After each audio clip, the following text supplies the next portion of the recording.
Hello, I'm Andrew Walding. This presentation is one in the Life's Big Questions series. In this presentation, we want to look at the question, why should I believe in a God I can't see? There's a very good reason why everyone should consider this question. Without God, the long-term future of this world looks very bleak. It is an unfortunate fact that virtually everything in our world is deteriorating. And sooner or later, that includes us as well. We all share this problem. Of course, if God exists, then maybe He has a solution to this world's long-term future. If we can find good evidence of a God who is willing and able to help, we should at least consider whether there could be a solution to our problem. We want to show you that there are very good reasons to believe that the God of the Bible has the answer to this question of our long-term future. The same God has answers to other questions as well. We can understand that you may have problems believing in a God you can't see. We like everything to be tangible in this world. We all believe in plenty of things we can't actually see, of course, based on the evidence that we have. The wind would be perhaps a very basic example. We don't see the wind, but we do see what it does. But just as the wind explains what we see here, so the existence of God explains many other things in the world around us. Another problem can be our personal circumstances. They can be very hard to fit in with our impression of a loving God. We'll be considering why a loving God allows suffering in a separate presentation. But for now, we should realise that suffering in the world doesn't prove or deny the existence of God. Peer pressure as well can be a big problem in believing in God. There are a lot of people who are very vocal in their belief that there is no God, whether that's people who appear in the media, or friends, or colleagues, or family. And it can be very easy to go with the flow with what those around us say. And of course, another problem is that we all lead very busy lives. Some things we just don't have the time to spend investigating, whether that's buying a particular brand of a laptop because a friend recommended it, or taking a certain route home because, well, it's the way I've always done it. And we can be like that with God and religion as well. We just go along with what we were brought up with, or with what our friends believe, or even what we might see on the news, or what figures of authority might say. But let's put these problems and preconceptions aside and explore some of the reasons for believing in a power greater than ourselves. Just as trees moving are visible evidence of the movement of air, so we want to help you to see the visible evidence to support a belief in God, even though we can't actually see Him. Let's just think how a judge or jury uses evidence. They look at the evidence before them. They then decide whether or not the accused is guilty. The more evidence that is presented, the more convinced the judge or jury are. We should use a similar method then to decide whether or not we should believe in a God. If there is no real evidence, then maybe we are wasting our time. If, however, there is a considerable amount of evidence of a God, we'd be foolish not to consider it. We all have a limited lifespan, so we'd be particularly foolish if we were to ignore the evidence of a God who is offering us something beyond our current short life. We'll look at the visible evidence in the world around us pointing to a God. We will also look at evidence that the Bible is a message from that God. First, we'll look at the visible evidence from the world around us. The evidence for a designer. The information stored in the cells that make up life. How did life begin? The universe is just right for life and seemed to know we were coming. And the laws of physics. Then we'll look at evidence in the Bible. Its accurate predictions. The law ahead of its time. The variety of people that wrote the Bible, and the ring of truth found in the Bible the record is brutally honest about the people it describes.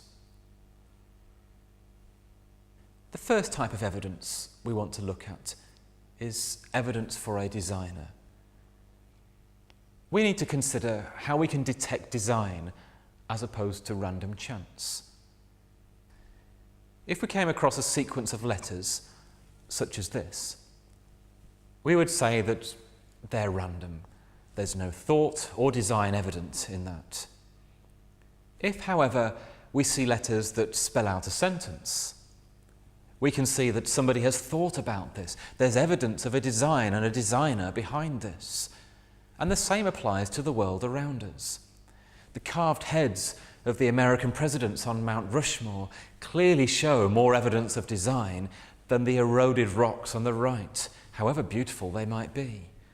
We can see that the complexity there indicates a designer.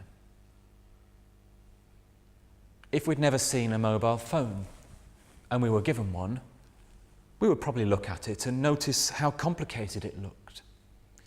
We'd see that there are buttons and other features that are obviously there for a purpose. We'd conclude that these features had been thought about. It'd be obvious that it had been designed and that there was a designer behind it.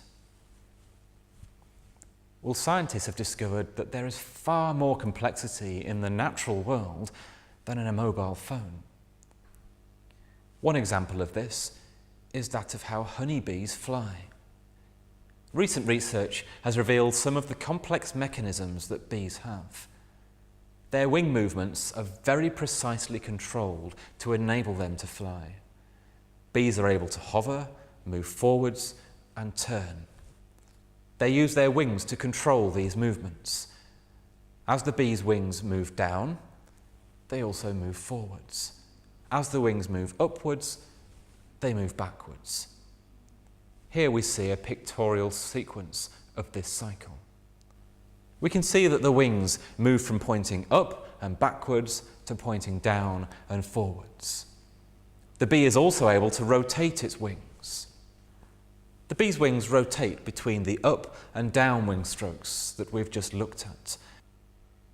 On the downward stroke of the wing, the front or leading edge faces forwards. On the upward stroke, the leading edge faces backwards. This gives lift on the upward stroke.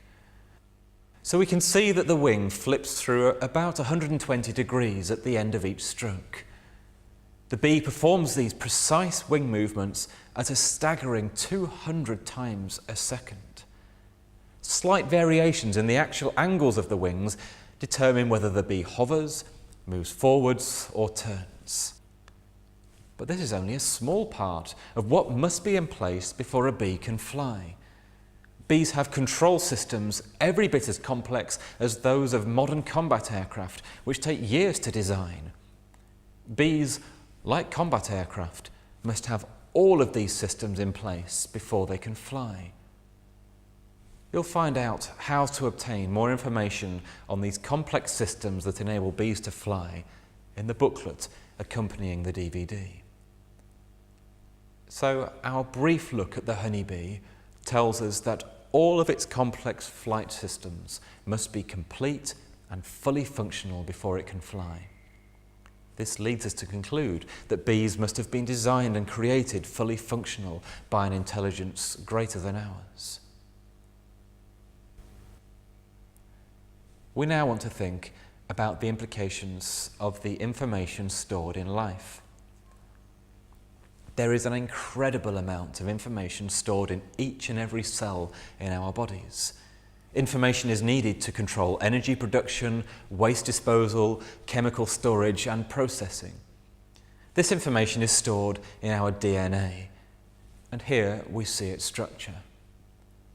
It's been estimated that there is enough information in the DNA of a single human cell to fill the Encyclopaedia Britannica, all 30 volumes of it, 3 or 4 times over. It's unreasonable to think that the Encyclopaedia Britannica was written without intelligence and just came about by chance. So, is it reasonable to believe that the information stored in our DNA was produced without intelligence? Again, we see evidence of intelligence behind our world. We'll now think about the difficult question, how did life begin? Throughout nature we see not only complexity, but levels of complexity that rely on each other, interdependency of one thing upon another. One couldn't survive without the other and vice versa. One example of this interdependency is seen in the cells which make up all of life. The cell walls are made up using complicated chemicals called enzymes. And yet these enzymes can't do their job unless they are kept in place by the cell wall. So it's difficult to see how the first cell appeared unless it was complete and fully functional. And there are many other examples where parts of animals, collections of cells, or proteins work together, and yet all are useless by themselves in their own individual parts. There's evidence that a creator put the workings of life and nature into place to enable life to begin.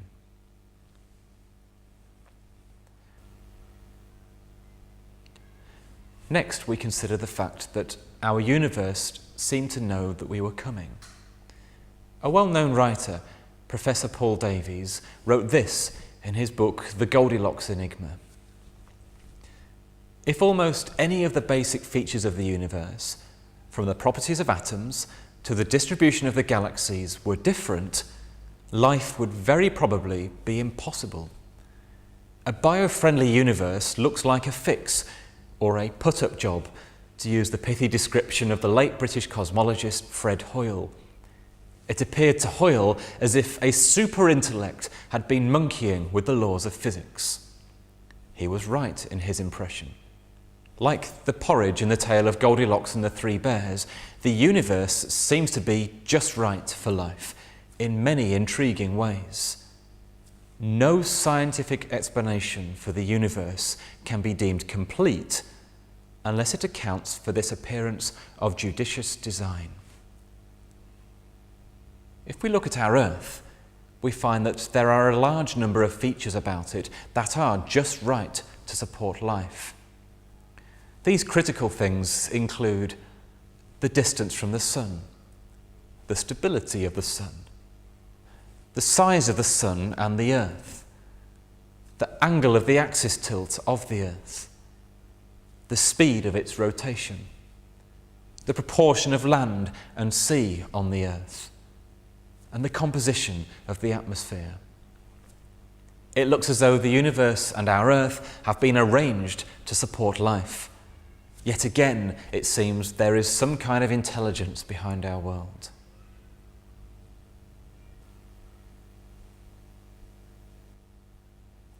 The last of the visible evidences in the world around us that we're going to look at is the laws of physics. The laws of physics are very precise.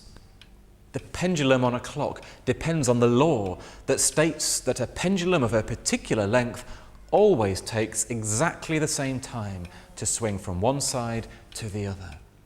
And that's why pendulums are used in clocks. Clocks with pendulums work with equal accuracy everywhere, showing that these laws are universal. Another example is the volume, temperature and pressure of the air in a car tyre.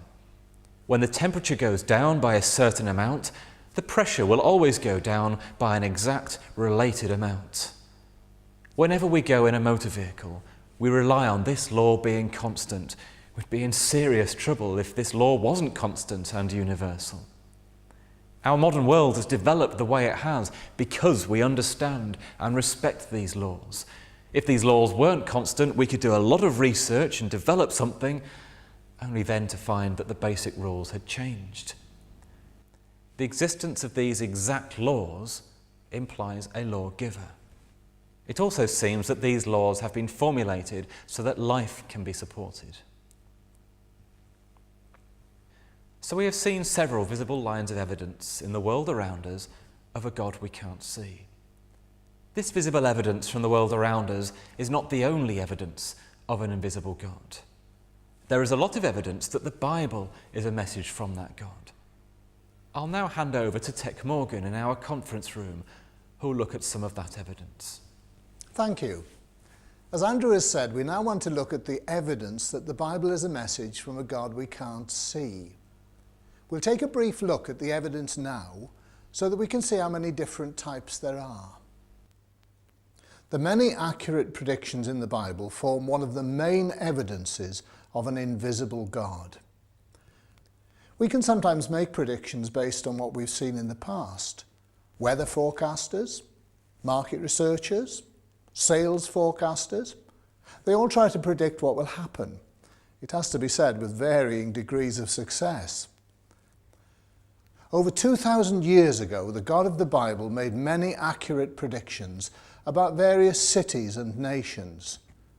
These predictions are clear and direct.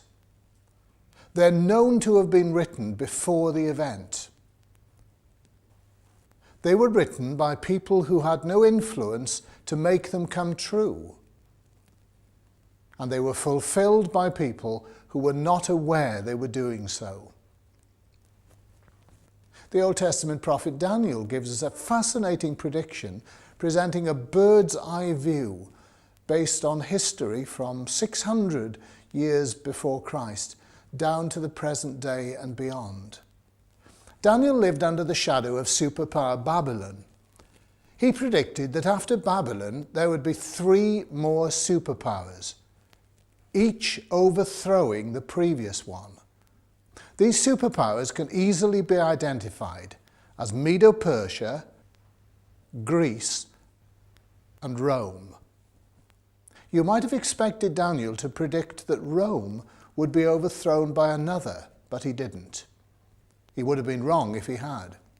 Instead, he predicted that the 4th superpower would divide and fall apart. The 4th superpower, Rome, did fall apart, leading to the formation of the nations of modern Europe. Unlikely though those predictions might have seemed, again, Daniel was 100% correct. Then there are predictions about various Middle Eastern nations. Some are about Egypt.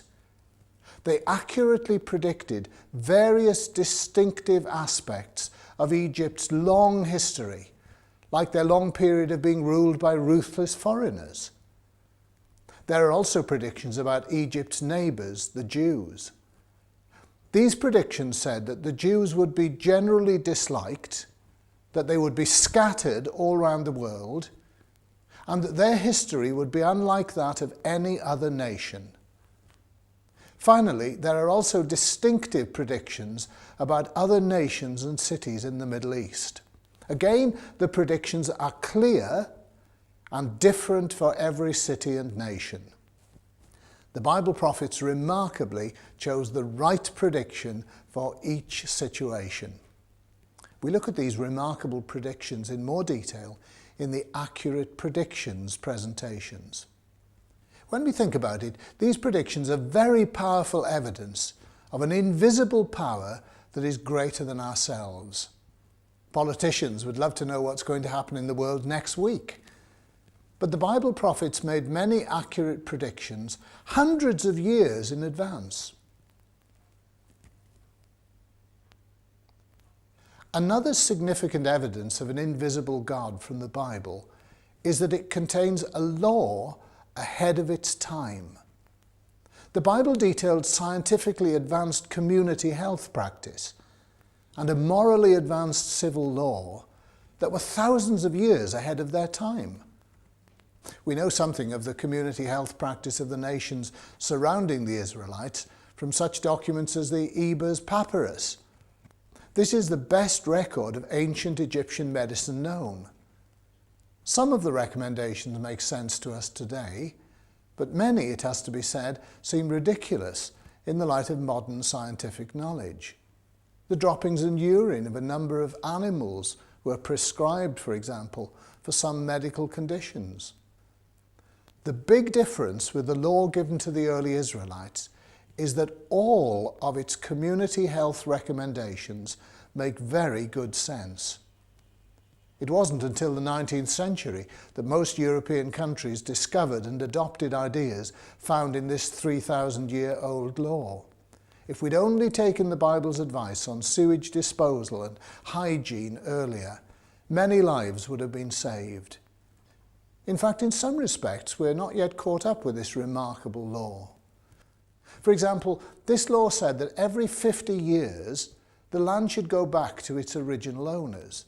This meant that the amount of money they could raise by selling their land was controlled by the number of years still to go till the 50th year. At the 50th year, the wealth of the nation returned to its original owners, and everyone could have a fresh start. Obviously, things have changed since the days of that law, but it was a very wise provision that limits borrowing and prevents the rich getting richer and the poor becoming poorer. Financial problems caused by borrowing too much might not occur if similar restrictions on borrowing were now in force. Next, we'll think about the variety of people who wrote the Bible. The Bible is made up of 66 individual books. They were written down by people of many occupations, spread over a time period of hundreds of years. Here we see the large variety of backgrounds, cultures, and time periods from which the writers of the books of the Bible came. As you can see, there is a vast range of backgrounds. If we think about this for a moment, we'll see how remarkable this is. The Bible was written over a period of 1,500 years. Writings from 1,500 years ago would seem quaint and out of date to us. For example, writings from a fisherman who lived in 500 AD would hardly be considered very relevant to a 21st century statesman. Yet in the Bible there is a consistent message about life and its meaning. An evidence of this consistency is the way that echoes of thought are to be found throughout the Bible. These are themes and ideas which keep appearing. Just as sound sometimes produces echoes that come back to us, so the Bible has themes and ideas that keep recurring. There's a book entitled The Treasury of Scripture Knowledge that contains no less than 500,000 Bible links and ideas. It's a very useful book to help us find those echoes. The Treasury of Scripture Knowledge is now to be found in some computer packages. You'll find it very useful if you want to trace those themes and ideas as they recur. So we have one more example of evidence of an intelligence we can't see.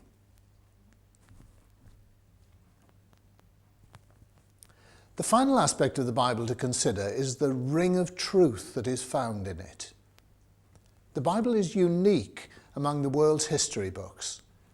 It's brutally honest about the great men it describes. In that way, it gives a balanced picture. It tells us what to admire in these people, and with equal frankness, it tells us where each one of them fell down. Most records of ancient kings are noticeably silent about their misdeeds. Understandably, they usually concentrate on how great and mighty they were. It's the media in our day that often expose facts about leaders that they would rather hide. After all, no leader wants his bad points to be public knowledge. And great efforts are sometimes made to conceal them. It's a natural reaction to want to hide our weaknesses. It's the Bible that gives an unusually balanced view. Here are some examples. Abram was one of the greatest characters of the Old Testament, yet he betrayed his wife to save his own life on more than one occasion. King David is another famous Old Testament character, yet he slept with another man's wife and then conspired to have her husband murdered, and that's fully disclosed. The men who founded the first century church are all shown initially as selfishly wanting to be number one. Before he became a follower of Jesus, the great New Testament preacher Paul condemned many people to death because he disagreed with what they believed. And again, that's fully disclosed. We can see that the Bible is unlike any other record of history in being brutally honest. That ends our very brief look at the large amount of evidence pointing to the fact that the Bible is a message from a power greater than ourselves. We look at some of this evidence in more detail in other Life's Big Questions presentations. I'll now hand you back to Andrew, who will summarise what we have seen. Thank you, Tech. We've seen that we all have a very limited lifespan, so it would be particularly foolish if we were to ignore the evidence of a God who's offering us something beyond our current short life. We reminded ourselves that we believe in many things we can't see based on the evidence we have. We can't see the wind, but we can see its effects and so believe that wind is air moving. We have seen that a judge or a jury looks at evidence, and if there are many pieces of evidence all pointing to the same conclusion, that evidence is compelling. Next, we looked at no less than 9 different types of evidence of a God we can't see, and there is more. Hopefully this is enough to make you start thinking about this. We hope you'll want to look at these vital issues in more detail. We saw that complexity indicates a designer. The remarkable complexity that scientists have discovered in the natural world tells us that there is a remarkable, intelligent creator behind it. We noted that it's unreasonable to think that the Encyclopaedia Britannica was written without intelligence. And so we ask, is it reasonable to believe that the phenomenal amount of information in our DNA was produced without intelligence? We saw that it's difficult to see how the first cell appeared unless it was complete and fully functional. And there are many other examples where parts of animals, collections of cells or proteins work together, and yet all are useless by themselves. Next, we saw that there are a large number of features about planet Earth that are just right to support life. It looks as if the universe and our Earth have been arranged to support life. Finally, we saw that the laws of physics are very precise. The existence of these laws implies a lawgiver. We then looked at the evidence of a God we can't see in the Bible. We saw that we can sometimes make predictions based on what we have seen in the past. Weather forecasters, market researchers, and sales forecasters all try to predict what will happen, with varying degrees of success. The God of the Bible, however, has made many predictions, including some that past experience would have indicated would not happen. These predictions have all been proved to be 100% accurate. Next, we looked at the law in the Bible, having community health recommendations that make very good sense with our modern scientific hindsight. In fact, in some respects, we've not caught up with this law yet. We then saw that there is no other book in the world written by so many different authors spread over a period of 1,500 years that has one consistent message. And evidence of this consistency is the themes and ideas which keep appearing through the Bible. Finally, we saw that the Bible is unique amongst the world's history books. It is brutally honest about the great men it describes. It gives a balanced picture. It tells us what to admire in them, and with equal openness, it tells us where each one of them fell down. We hope you agree that there is a lot of evidence to look at. So we've seen a wide variety of evidence of a God we can't see, both in our world and in the Bible. You can find more information on the Life's Big Questions website, www.lifes-big-questions.org. You can also send for other Life's Big Questions DVD presentations. We'll give you the address at the end. We hope you'll want to look at the evidence in more detail and also find out more about the message this God has for you. It could have implications for your long-term future. Thank you for listening.